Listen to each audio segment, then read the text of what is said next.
Welcome to the Becoming a Streamer podcast by Pipeline, where we interview your favorite streamers and learn about their journey to where they are today. I'm your host and co-founder of Pipeline, Snoopy. Today, I'm sitting down with Poolshark. His buddies tried to convince him to start streaming in 2015, but it wasn't until 2 years later that he actually tried. He's now got over 200,000 followers, despite having a slow start on Twitch. Pool is also a Purple Heart recipient for his time in the military. He's a father, he has 3 kids, and he's a full-time streamer. If you're looking to learn about consistency or just getting started, you're going to love this episode. And as always, we rely on you to share the podcast and get the word out. So if you enjoy the episode, please give it a share. Let's dive in. Pool, a huge thanks for joining us, man, and coming to share your story for other streamers. I've been following you now for a few years. Since I was working at Facebook a couple years back. Yeah, that was what, 2018 or so? Yeah, 2018. And I think you were also part of the EA Game Changer program, right? Because I think I was at that event a couple times as well. Yeah. I'd met you, I think, at the 2000, it's either 17 or 18. But yeah, that was a while ago. Yeah. Unfortunately, I didn't feel like anyone was listening back then. We're talking about this like Facebook gaming thing, and it was sort of falling on deaf ears back then. But I know a couple of, especially in the EA Game Changer program, a lot of you guys took it seriously, which was awesome.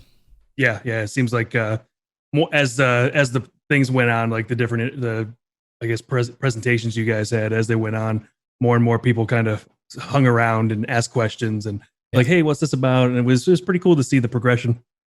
We got better and better. It was a small room to start with, and the room got bigger and bigger. It's been cool to see it. It's just grown over the years. Yeah. So before we jump in to things, I'd love to just give people a perspective on where you're at today. What platform you're streaming on, how frequently you're streaming. Okay, yeah. I currently still on Facebook Gaming. Stream there anywhere between 5 and 7 days a week for about 7 to 10 hours a day, depending on prior or personal engagements and stuff like that. So it just depends on what I have going on. But I'm about, I would say, average of 8 hours a day. 5 days a week. And what's the content focus? Is it primarily FPS? Is that right? I do mainly like first person shooters, multiplayer games. I've been kind of breaking off lately and doing single player focused games on the weekends. Like this weekend, this past weekend, I was doing Ghost of Tsushima, and then Last of Us. Like all these new single player focused games, I've been trying to break off the mold a little bit and play something that's more my speed and relaxing. Oh, that's really, I can't wait to get into that. Just that shift from the single game focus to more the kind of variety. It's not an easy transition. No, it's definitely not. Yeah. So one thing we like to do on this is just kind of wind back the clock a little bit. Let's start with young Pool. Where did you grow up? Well, I was born in upstate New York, a little town called Lowville. There was more cows than people. Grew up there, went through about 4th grade. Parents split up, and I went with my mom. We moved down here to Florida. Grew up in Florida, made a bunch of friends. It was a good time. Joined the Army after I graduated in 2006. Yeah, 2006. That moved me to Georgia, to Texas, to Colorado. Stayed in Colorado when I got out. Did that for about 10 years. And then just actually 2019, moved back down to Florida to be closer to the wife's family. And then it's kind of quick little rundown of the past. What got you in the Army? Boredom, honestly. I was working as a draftsman, an engineering draftsman for an engineer and a civil or a structural engineer after I graduated high school, and I couldn't take it. Like it was the most mind-droning, monotonous job I'd ever had. And I couldn't do it. I'm like, I got to go to school. I got to do something. So I was registering for school. And then I was driving down the road one day and there was a recruiter. And I'm just like, you know what? Let's see what they got. And they kind of they hooked me. So it was like right place, right time. It wasn't like, yeah, I want to do this, or I had family that were doing it. It was more like... No, it was definitely a spur of the moment thing. And I think it took me all of a week before I was like, hey, and we were just getting married too at the time. So I was like, hey, what would you say if And she's like, yeah, go for it. I'm like, okay, cool. That's a So I pretty did it. big one to drop on Yeah, your yeah, wife or wife to be. it was interesting. But I mean, she knew I was getting bored. She knew I couldn't stay with that crap forever. And I was like, I gotta move on. I gotta do something else. And So that was something. when you were kind of bouncing around the US, were you also in deployment at the same time? Yeah. So I deployed in 2007 or 2008, 2009. During that time, I was in Texas. So my wife moved back to Florida, lived with, I think, my mom at the time. Yeah, I think that time it was my mom. I was deployed for a year. I came back to Texas. She came back to Texas. We both then moved to Colorado. Then about a year later, I deployed again to Afghanistan. And then she went back home. I think she lived with my mom both times, actually, now that I think about it. And then about a month after I deployed, she went back down here to Florida, lived with my mom. About a month before I came back, she packed up the kids and the animals and moved right back to Colorado. And that's where we stayed for about 10 years.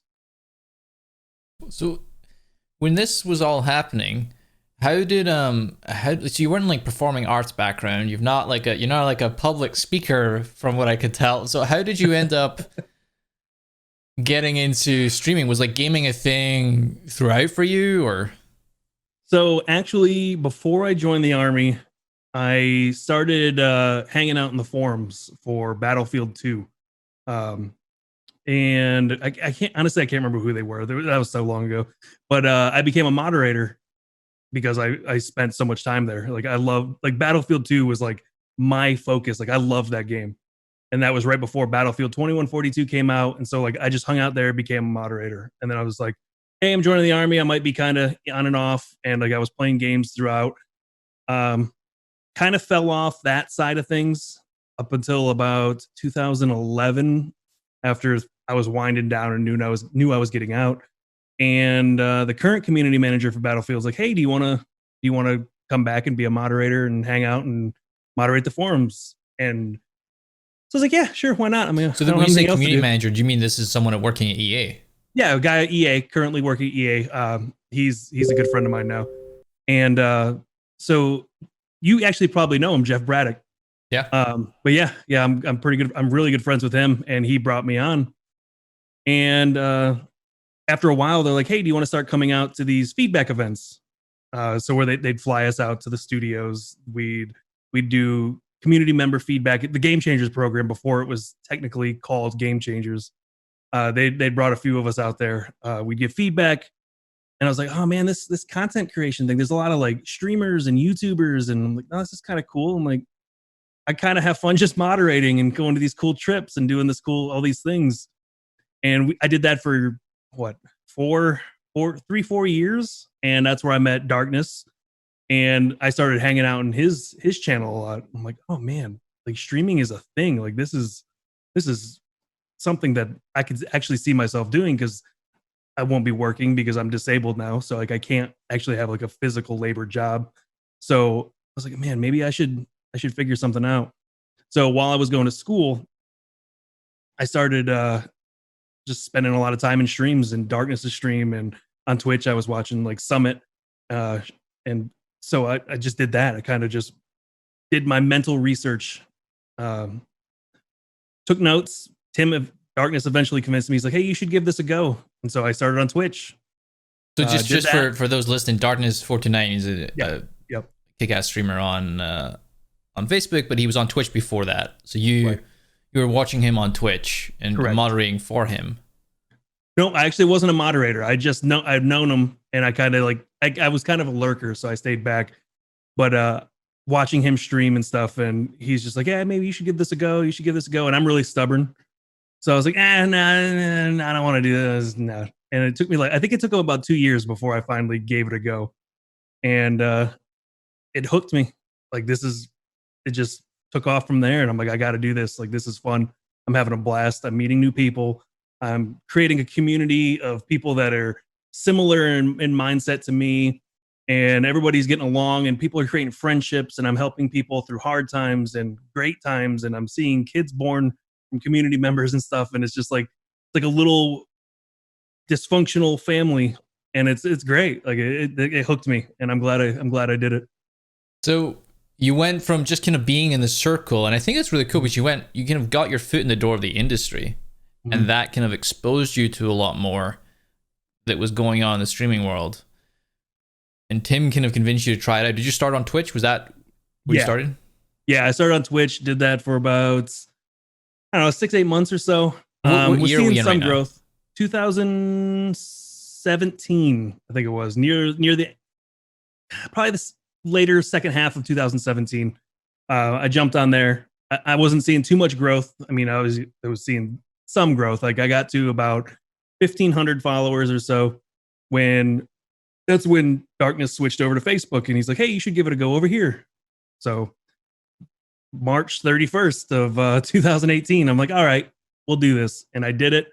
And that was when I went full time on Facebook because of the insane growth that I saw at the early days. What if we rewind a little bit back to 2017? You were starting on Twitch. You'd never done this before. You've obviously kind of seen it a lot. You've watched it a lot. What kind of schedule did you have at this point? Because were you still studying? Yeah, I was still in school. Oh boy, what was I doing? So I think I was doing, it was evening streams because my kids were home from school. So yeah, it was afternoons. I think it was like 3-4 hours at a time. And I was right in the middle of the living room.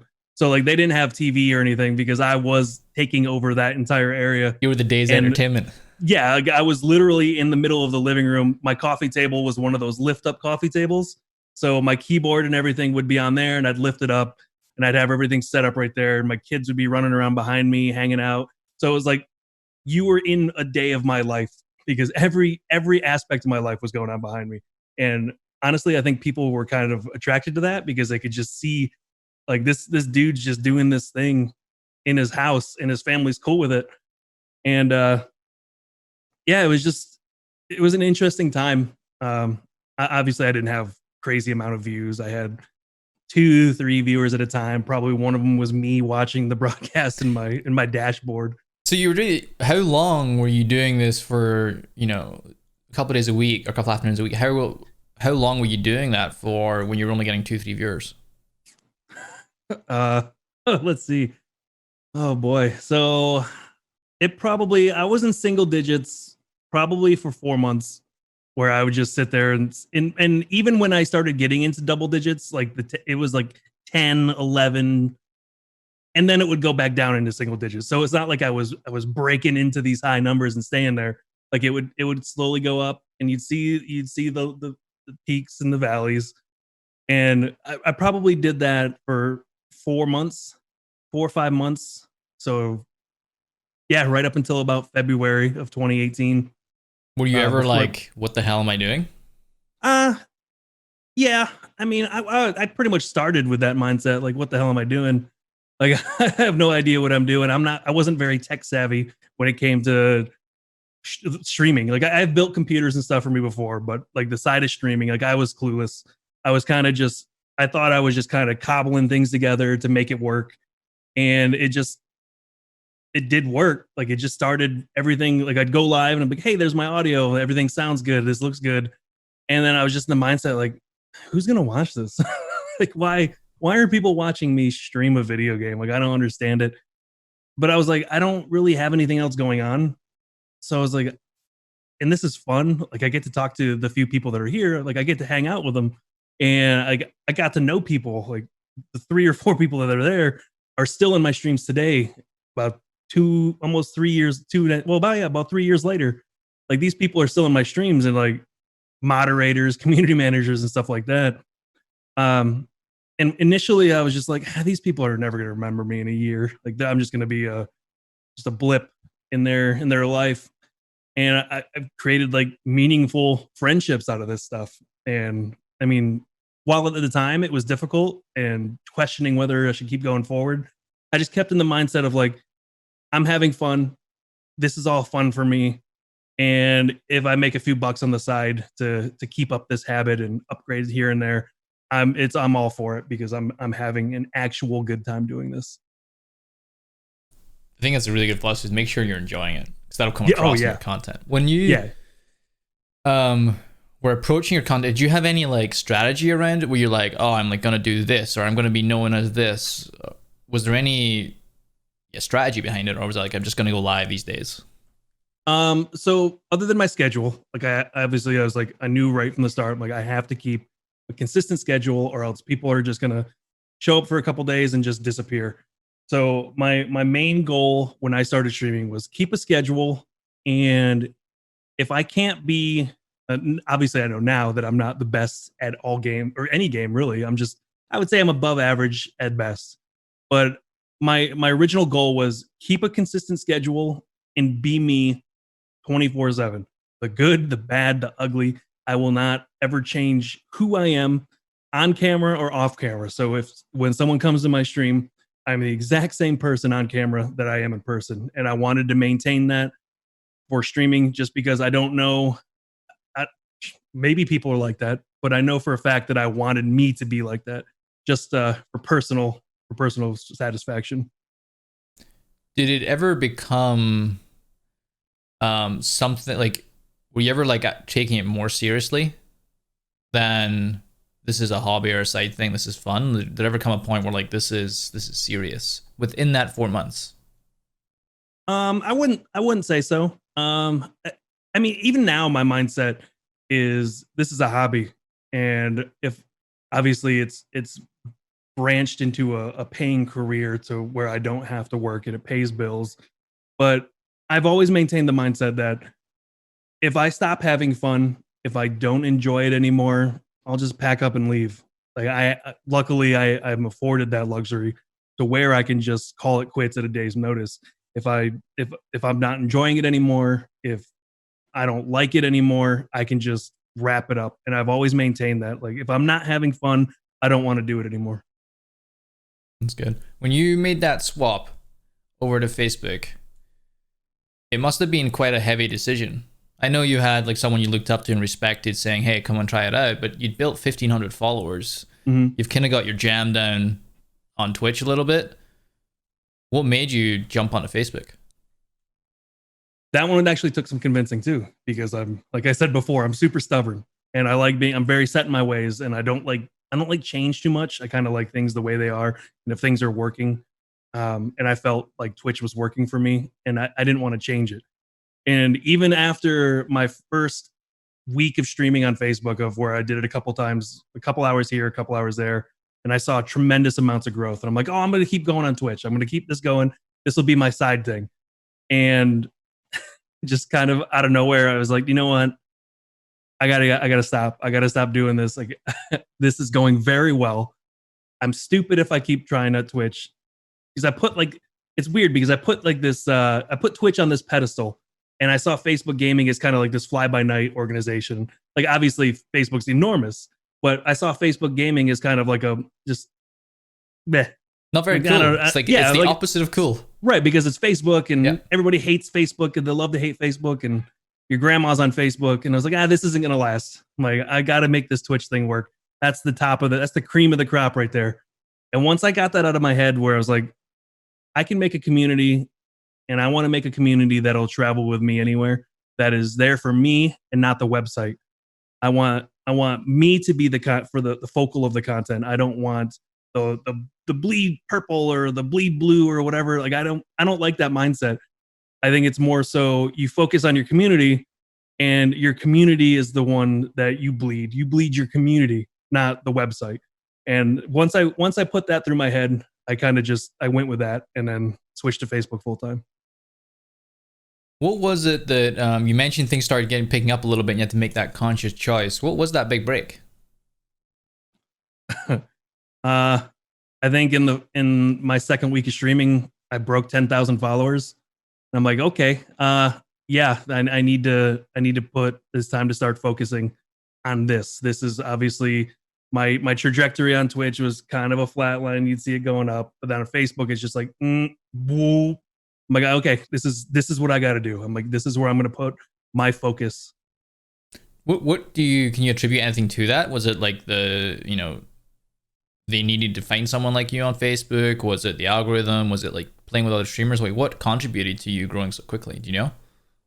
honestly, like when we first got onto Facebook, it was the Wild West. Like there was nobody really doing it.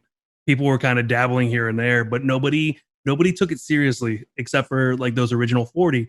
Like those creators that came on, like that was their job. Those guys and girls came on and they just hammered it. And they were having a schedule and they were seeing crazy amounts of growth.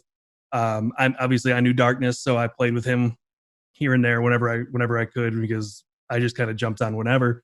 Um, Playing with him, his community blowing up, knowing Good Game Bro, also on Facebook, and like knowing those guys, playing games with those guys, just the word of mouth between all the other creators and their communities, and it just slowly everybody kind of started finding like where they felt they fit in. You'd have Darkness's community, and you'd have Good Game Bros community, and then you'd have my community, and there would be a lot of crossover between them.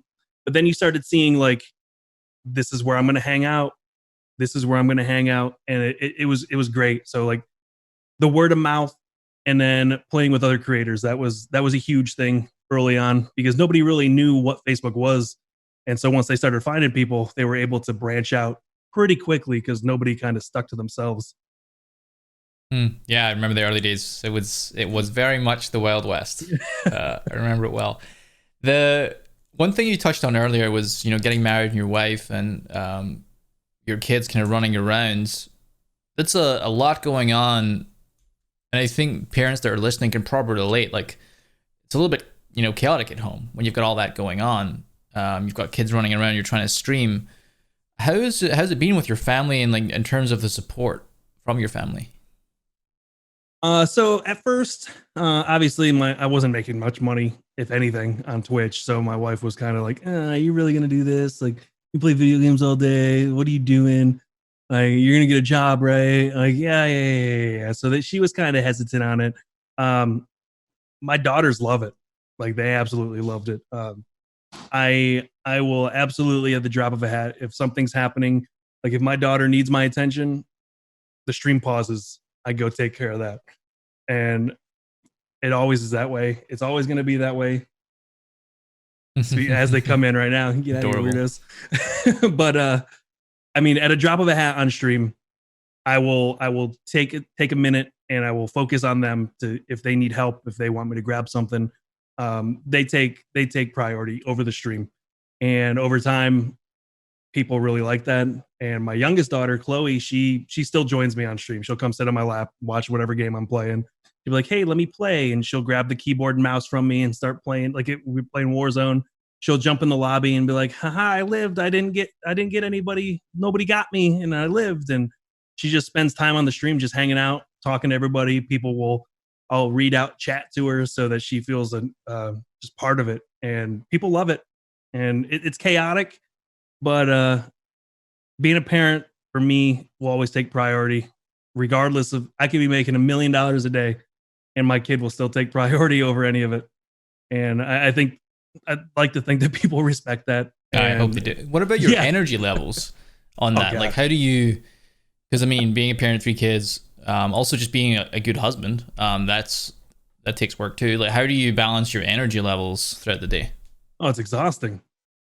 It's just absolutely exhausting. There was a time when I was like, you know what? Maybe I should start adding some YouTube content into here.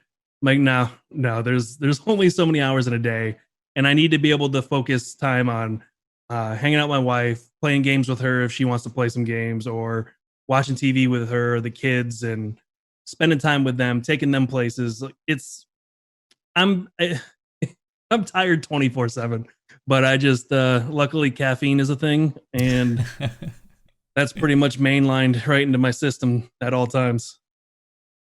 That's really interesting because I think creator burnout's a real thing. Mhm. Has your approach to the grind changed much over the years?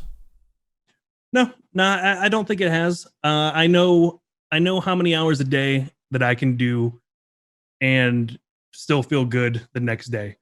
Um, it's right at that between 7 and 10 hours. 10 hours is kind of pushing it, but if it's a Friday and I'm not streaming the next day, I could push to 10 hours and still be good the next day.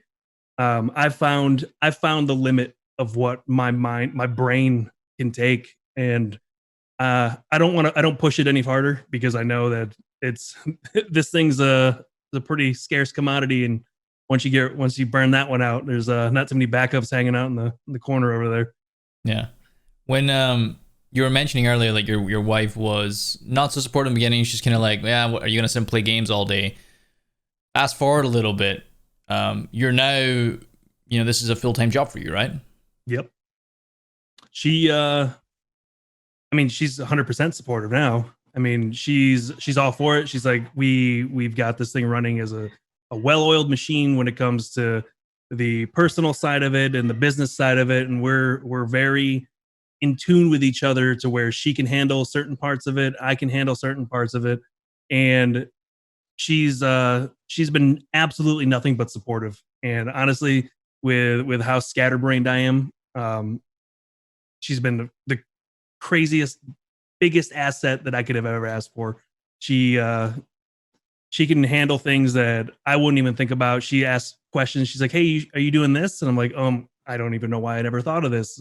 So it's definitely a good back and forth to where I can handle a lot of things. She can handle a lot of things. She bounces ideas off me, and I bounce ideas off her. So it's very helpful. That's awesome that you can get a tag team. And was there anything in the going from the kind of skeptical to embracing it? Was there anything that helped you in that process? Was it success that helped, or was there just like open communication? What kind of helped turn the corner on that one? Yeah, that's a good question. I think once she realized that I was still taking my schooling seriously, and that it came to a point where my schooling wasn't suffering because of my streaming and gaming time.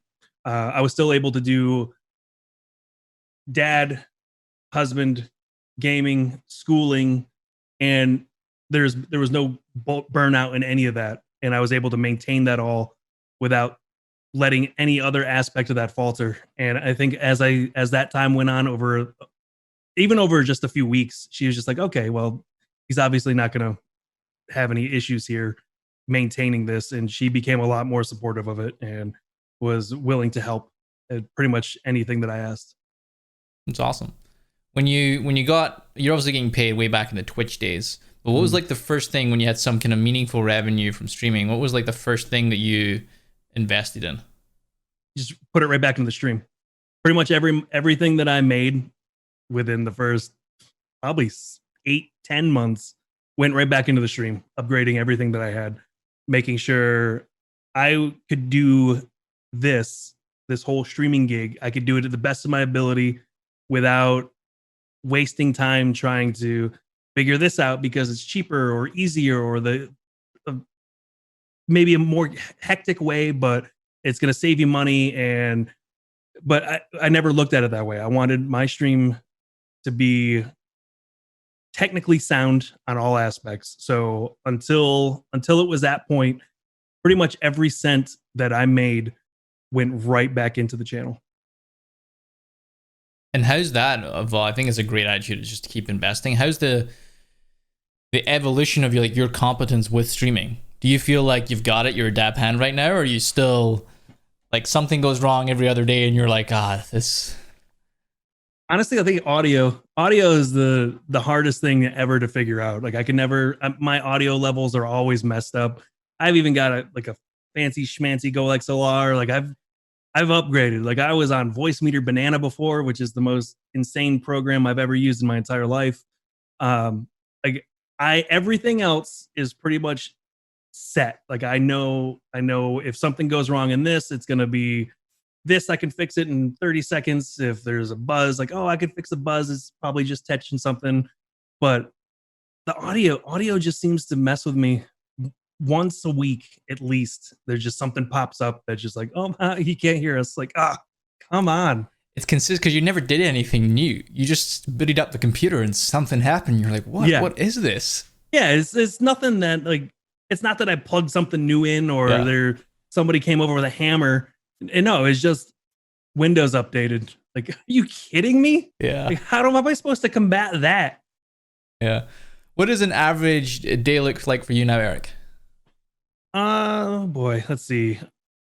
Well, I wake up about when days were average when it comes to away from the whole Corona thing back when kids in life were semi-normal.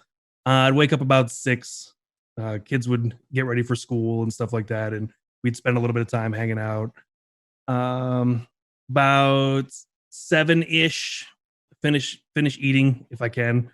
Um, 7:30, come up to the computer, make sure everything's good, set everything up, stream till lunchtime, snack on something between lunch, come back, finish the day, um, turn the lights off and just sit quietly for a little bit because you just let your mind just decompress after just a whole day of playing a game, staring at names, talking, and you just got to let yourself just unwind a bit. Um, if my kids are playing games, I'll go play games with them sometimes. Like if they're playing like on the Switch or they're playing Sea of Thieves or something, I'll go hang out and be like, "Ah, you're doing this, and you should try this," and kind of backseat game for them since I've been backseat game all day. Um, if they're watching TV, I'll sit down and watch TV with them. Same, and then around 8:30 ish, they're starting to get ready for bed, and I'm pretty much mentally gone from the world at that point. So small sentences, very few syllables. Like just yep, yep. All right, I'll see you in the morning. And I just kind of drown out to some TV and fall asleep. Those old man hours. Yeah, I mean, I'm in the old man hours too. I'm in bed by 9:30. So, when you're doing all that, there seems to be not, you're doing it almost 7 days a week. There's not a lot of time for all the other stuff that goes on with streaming. Is that what your wife's helping out on now? Yeah, she does a lot of the paperwork and business side of things for me. She handles a lot of that for me on when she's not, like if she's not at work or something, and because she works from home too now. So it's become a little bit more chaotic. But for a while there, she was a stay-at-home mom. So she was able to do everything for me, and it would be done like a day into first day of the week, everything's done. But now things are kind of spread out more. Weekends, spend a little bit more time like, hey, should we do this? We got to get this done next week. And like we kind of plan things out a little bit more in advance than we did before. But it's I'm lucky that she's around, honestly, because I this would not be a very well-oiled machine if she wasn't around. That's awesome. Is there something that you know, way back to 2017, is there something you've learned in the last 3-4 years that you wish you could have told yourself back then? Oh boy, that's a good one. Probably just stay true to your content. Like I went through a time where I forced myself to play games because I knew that was what was popular, and that took a bigger toll on me than I thought it would.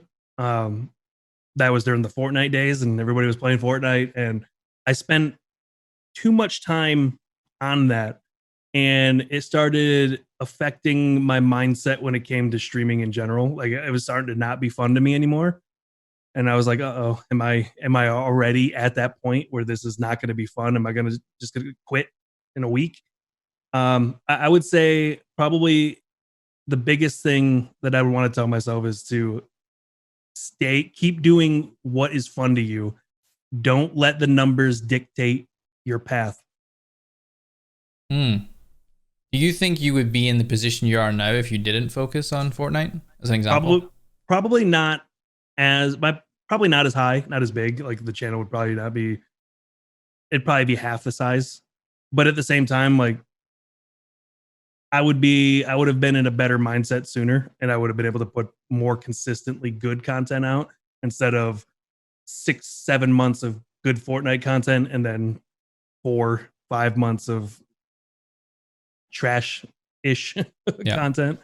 It's a hard thing, and I think that's the big thing when you're in it for longer is the roller coaster. There's so many ups and downs, and managing those and understanding those and being okay with it. You know that there is ups and downs, and how you can, you know, create space for yourself mentally is so important. So important. Yeah, once I figured out, like I want to be able to switch it up. I want to play other games. Like I'm not going to be a one game streamer. Once I finally decided to myself, I'm like, hey, this is what I'm going to do. If I'm not having fun with the game, I'm not going to play it. And I think over the last probably 8 to 10 months, I've stuck to that very heavily. I'll play games where I played Ori and the Blind or Ori and the Will of the Wisp new game. I played that to 150 people when my channel averages 800 to 1,000, and I didn't care because I was playing a game that I wanted to play. I put out content that I was satisfied with, and I was enjoying it, and the community that was there was enjoying it. And that's honestly, at the end of the day, that's what matters, is what my community, if my community is enjoying it, that is pretty much tantamount to anything else. Like that's what's really the end of the day what you're doing. You're entertaining, and if you're doing it well, regardless of what you're playing, then I'd say you're a success. Have you evolved into an entertainer? Uh it's weird because like I wouldn't consider myself an entertainer. Uh I mean, I'm just like me. Like I'm just the same guy. Like I don't really put on a special face. I don't do anything different that I would do in person. Like if we were at a bar grabbing a beer, like I'm the exact same person there that I am on stream. And so if that's considered being an entertainer, then sure. I guess. I mean, that's a difficult question to answer. Yeah. When it comes to how I feel like I put out my content. Way back in 2015, 2014, you were being told to stream and you were stubborn and you decided not to do it until a couple of years later in 2017. Would you have done it sooner? Do you wish you started sooner? Yeah. Oh yeah. Absolutely. Like I wish I would have been doing this as soon as I got out of the army in 2013. Like as soon as I got out, if I would have known like what streaming would have become, or even what it was at the time, because even then I didn't really watch streamers. I watched YouTube videos from gamers, and like I didn't even know that Justin TV was a thing, or Twitch TV. Like obviously before it was Twitch, like I didn't know that was a thing until I think 2014 when I met all like the guys through the Game Changers program. I'm like, whoa, this is a thing, and this doesn't really seem like my bag. Like I'm really focused on this field of study. I want to go into this because it's super cool and badass, and I want to be a badass still. Kind of living that high of the whole army thing, like, oh, I'm gonna keep being a badass my whole life. And then I got broken and fat, and I was like, let's play video games. Hey, it seems like it's turned out not too bad. I think you've got honestly one of the coolest gigs that you can be home with your kids and your wife, and I think that's really special. And I love that they're a part of your content. I think that's really unique. And you're also just a really down to earth, genuine, awesome dude, which I'm sure everyone who's listening will agree to. Is there anything you would tell anyone they're just starting out their journey or they're thinking of starting out?